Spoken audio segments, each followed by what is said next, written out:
On today's podcast, we're discussing hip injuries in young athletes.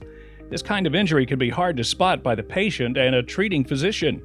We'll talk with Dr. John Christoforetti about this often misdiagnosed injury. He's a fellowship-trained sports medicine physician on the medical staff at Texas Health Presbyterian Hospital, Allen. He'll tell us about symptoms to look out for, different treatment options, and how hip injuries in young athletes can be prevented. That's coming up next.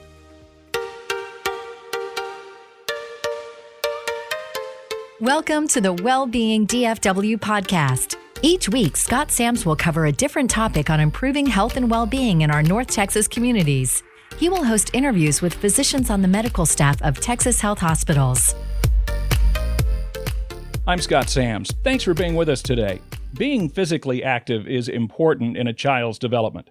Whether it's playing a sport or participating in extracurricular activities, keeping a child busy is good for body and mind. But just like adults, kids get injured. One common injury that gets lost in the headlines, hip injuries. And that's something our next guest knows a lot about. He is Dr. John Christoforetti, a fellowship-trained sports medicine physician on the medical staff at Texas Health Presbyterian Hospital, Allen. He'll discuss, among other things, how to spot this kind of injury, how it's treated, and ways to prevent the injury altogether. Dr. Christoforetti, thanks for joining us today. Great to be here. We hear all kinds of things, doctor, about kids and athletes suffering knee injuries, arm injuries, concussions, playing football or whatever sport. But you don't hear much about hip injuries. How common are they? Hip injuries are probably more common than we understand. In the past, we didn't have a lot of advantages as it relates to diagnosing hip injuries. So some of the old numbers may suggest they're not that common, but with modern diagnostics and with more kids playing sports, they're becoming more common every year. What kind of hip injuries do you see in your practice? We take care of athletes over about the age of 12, all the way up until senior athletes. And we're typically seeing soft tissue injuries of the deep joint, either things called labrum tears or tendon tears inside and around the hip joint, generally created by participation in sports. And sometimes also there's an underlying reason why that athlete may have been vulnerable to injury. Genetic? That's a wonderful question. Genetics plays a role in all that we do. And as we've learned since about 2000, when the human genome was processed, there's probably way more than we think that does have its roots in our genes. These conditions we typically treat, however, are not something that we would say, if mom or dad has it, then you need to really look out for it in your kid. They tend to be things we discover on an individual basis. How does a hip injury manifest itself? And are there some missed symptoms that parents should look out for? Sometimes the most common things that we see are just the tip of the iceberg for what's the problem underlying the condition that the child, or more commonly the teen, may present with. For instance, if one year they're complaining about their outer hip, the other year they're complaining about their lower back, the other year they're complaining about what seems to be their groin, that may circle around the real problem, which is the joint of the hip at the ball and socket. Frequently, this is when we may be called to evaluate the player. There's so much emphasis now on sports injuries, which is one of the main reasons we wanted to bring you in and talk to you about this. You happy to see the emphasis that's being shown? I think the emphasis on injury is only as positive as it keeps people willing to participate in sports and just do it a little bit more safely. Ultimately, sports are largely safe in the United States of America, particularly team sports, largely due to efforts of trainers and good coaches. When we see players playing through pain or playing with injury that could potentially make that an unhealthy situation, I think it's much better that we've raised awareness that it could need more attention. It sounds like these symptoms can be hard to spot. I've heard that you're training other physicians now in what to look for in how to treat hip injuries. What is it about hip injuries that makes it so hard to zoom in on? I think the simplest way to understand it is that the joint is very close to the center of the body, or what we call the core. So for males and females, there are a lot of different organ systems that cross over with things around the hip, whether the reproductive system or the spinal neural system or even the gastrointestinal system can all confuse clinicians and even patients. Also, something very unique is that the wiring, so to speak, of the human body doesn't doesn't let the brain localize very well what it's feeling in the region close to the core. Once an athlete is diagnosed with a hip injury, they need to be treated. So how do you treat hip injuries? I'm sure you have different ways to treat different injuries. Generally speaking, all good treatment begins with an accurate and rapid diagnosis. So the first thing that needs done is to make sure that there's a thorough effort made at defining or deciding what's actually wrong with the player. At that point, we then will initiate nearly always a conservative pathway. In fact, we brought with us Dr. Ryan McGovern down from Pittsburgh, who did his entire doctoral program with us at our center in Pittsburgh down here to Texas Health Sports Medicine. And what Ryan does is really use evidence-based conservative management to really give every player the chance to do things without the need for surgery. Yeah, I was going to ask you, how prevalent is surgery in this kind of injuries? When we deal with injuries that are traumas, like when someone gets tackled all at once and they just can't stand up, they may have broken a bone or they may have injured something very severely. Certainly surgery can be common, but most commonly in the hip, these are symptoms that sort of sneak up over many seasons or even over the course of one season, and the majority of these things are treated without surgery. However, when conservative measures don't get someone better, the Texas Health Sports Medicine approach is to give that athlete an option for repair rather than have to give up their sport. You're talking about hip injuries, and depending on the severity of these injuries, how long does it take an adolescent to heal, to get back to where they can play? If we're talking about a conservative strategy for something going wrong at the hip joint for a high school athlete, we like them to get better within 8 weeks. If we haven't seen significant improvement within 8 weeks, we would at that point consider the idea, is there something we can fix with surgery to help them? After surgery, and again, this would depend on what kind of surgery, usually that means the season, and they're going to have to recover over the following season. Do you find that it's a little more challenging with this age group because they're continuing to grow? I think the most important thing about the challenge with adolescent medicine is that they are continuing to grow both mentally, emotionally, and physically. Some of the things that we take for granted as adults, particularly working adults, particularly those of us that have grown up speaking English, we would have an easy time communicating what we're feeling. Adolescents have a much more difficult time accurately telling you what's wrong with them and also trying to communicate what their main goal is because they may not yet know. Yeah. And often an injury and how we treat it gains its importance only as it overlies with what they really want to do in life. You've worked with patients on many different levels of competition, including professional athletes. Are we seeing any lessons learned from the pros that filter down to the Saturday morning soccer field? At Texas Health Sports Medicine, we have lots of athletic populations that we try to help. Most prominently, the professional athletes at the FC Dallas soccer team. Our academy team and our professional team definitely teach us a lot about the nature and demands of the sport at the highest level. They also teach us about how rapidly we can gain diagnosis and how rapidly we can return them to the highest level of the sport. You're not just busy at the clinic, but you do a lot of research. And we were talking just before we started doing this podcast. What kind of research do you do? Research can be something that either can be scary to patients or maybe something they don't understand. Our main focus in the last decade has been on trying to track patients' reports of their own versions of how well their care went after surgery. We do this through what's called registry research, where the patients take their time to answer questions about how they feel, both before and after surgery, all the way up to 2 to 5 years after their surgery. We can then not only say, hey, this patient didn't get an infection or they didn't get an injury during the surgery, but we can also really accurately say, did they get back to the sport they wanted to do, and are they living the life they want to live? So this is called outcomes research. Scientific research, as it relates to treating athletes, is extremely important. It's important for 3 basic reasons. First, we need to understand the science or the things that go on, say, in a laboratory that we're really using to apply to fix people's problems. Second, we need to then have techniques in the real world that we can use to apply to treat individual patients. And finally, then once we've applied those techniques, we need to study, are they working and can they be made better into the future? So really all science can be grouped into one of those 3 categories, either a basic project about the science of the problem or a technique project about how do we do things better for patients, or an outcomes project about are they getting better or are they not after we've applied these treatments together with the patient. At Texas Health Sports Medicine, we have both expert physical therapists that are trying to figure out whether or not the therapy we use is going to work into the future.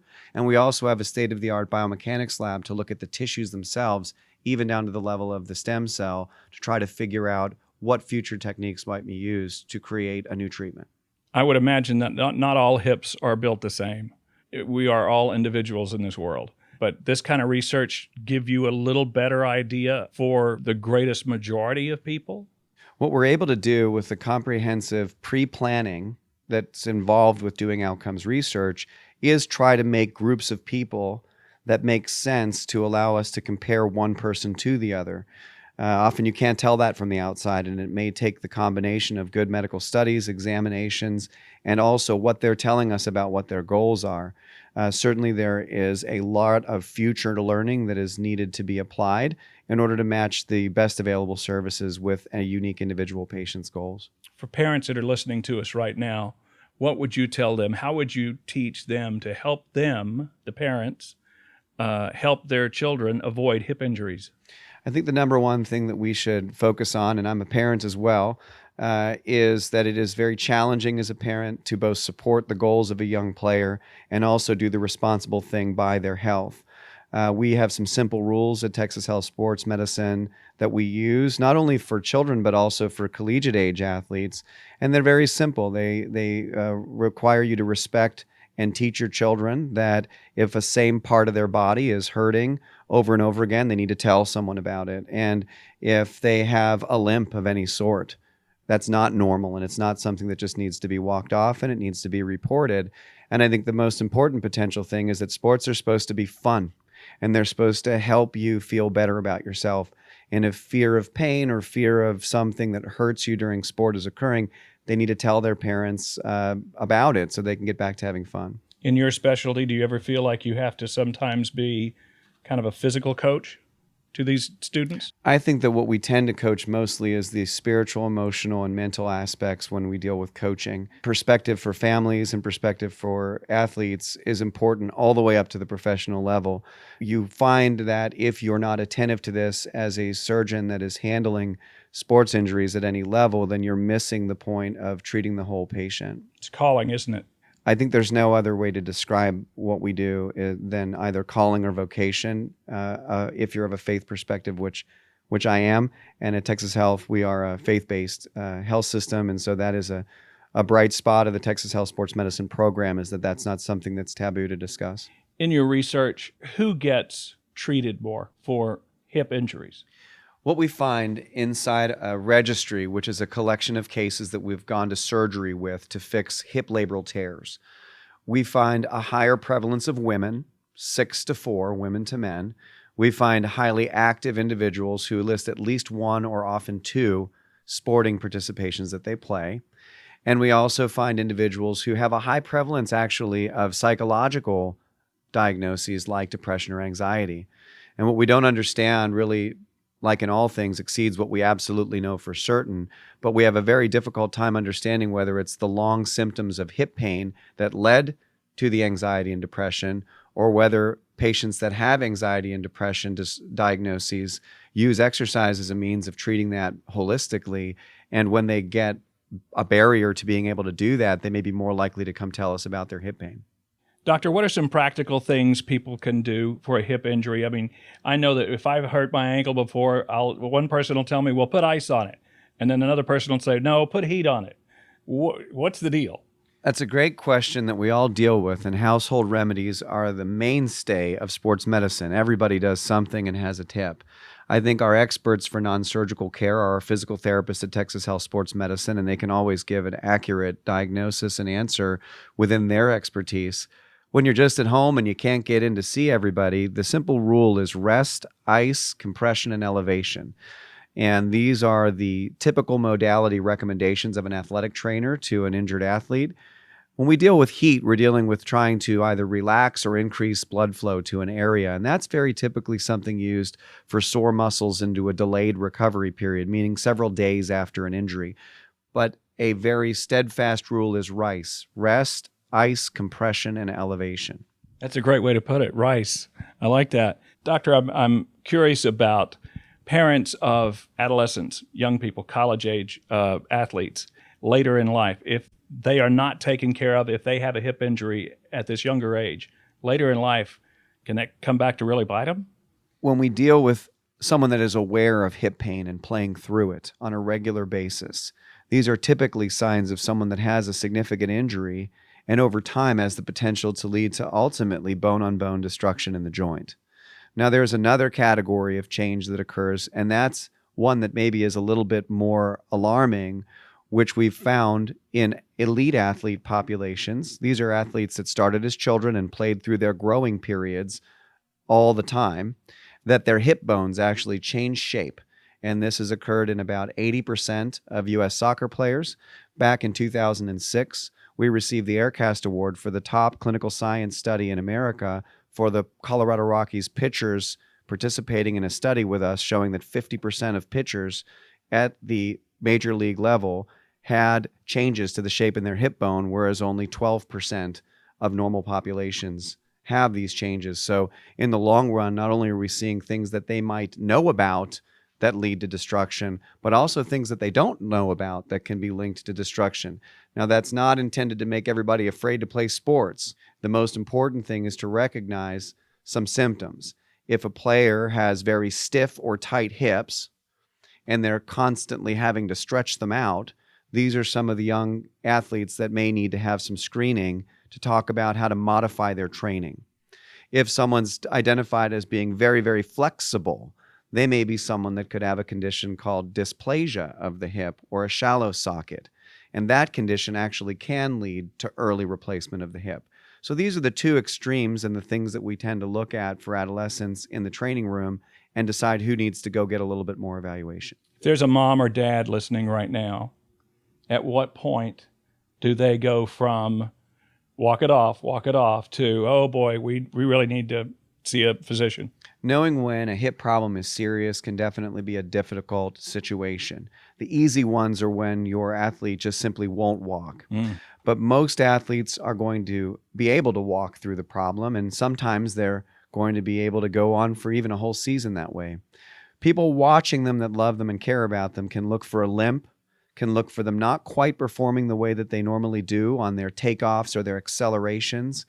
And they can certainly look and listen for whether the player is asking for Advil or Tylenol. At Texas Health Sports Medicine, we don't condone athletes taking medicines just to play or taking medicines routinely after play just to dull pain to let them go back the next day. Those are some signs that the pediatrician for the younger children should be involved, and for those that are out just playing and participating in an active lifestyle that are not children, that's a sign they should come to Texas Health Sports Medicine and get an evaluation. Like even a weekend warrior, maybe.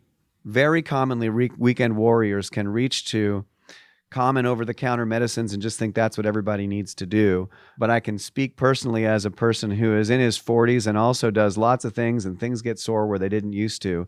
The same spot is not always supposed to get sore. And if you're reaching for those medicines, they can have other effects on your organ systems, and it's definitely important to have routine health care. Doctor, thank you so much. That's going to do it for us for today. I'd like to thank Dr. Christoforetti for joining us. We really do appreciate your knowledge, and we appreciate your time. Texas Health is partnering with you for a better North Texas. To hear more Wellbeing DFW podcasts, visit our website at texashealth.org/podcast. I'm Scott Sams. Thanks for being with us.